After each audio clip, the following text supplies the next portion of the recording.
খবরের কাগজ ছিল, আমি নাম করছি না, তারা লিখেছিল নির্বাচনের দিন, একটা লোকসভার নির্বাচন, ডে অফ দ্য ইলেকশন, একটা বিখ্যাত সাংবাদিক পরাঞ্জয় ঠাকুরতা উনি বলেছিলেন একটা সেমিনার,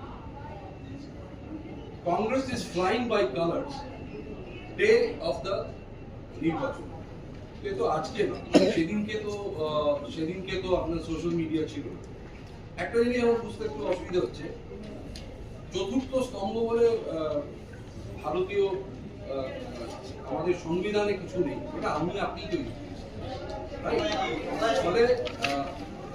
ফলে যেটা আমি জানতে চাইছি, ডিজিটাল ক্রিয়েটর অ্যান্ড সাংবাদিক, এইটা তো দুটো আলাদা জিনিস। So how do we relate a সাংবাদিক উইথ ডিজিটাল ক্রিয়েটর? মানে আমি ইউটিউবে আমার মনেই হতে পারে একটা ইন্ডিপেন্ডেন্ট চ্যানেল করে ফেললাম, সেই যে একেবারে সাংবাদিকের কাজ করছে, এটা কোথা থেকে হচ্ছে? How do you relate? আমি একেবারেই সেটা বলছি না, আমি দেখতে পাচ্ছি একেবারে, আমি কিন্তু বলছি যে অতীতে ছিল না তা না, পলিটিক্স নিয়ে আলোচনা, আমি বললাম যে পলিটিক্স তো ভীষণ গুরুত্বপূর্ণ বিষয়, সেটা আলোচনার বিষয় অবশ্যই অতীতেও ছিল, বর্তমানেও আছে।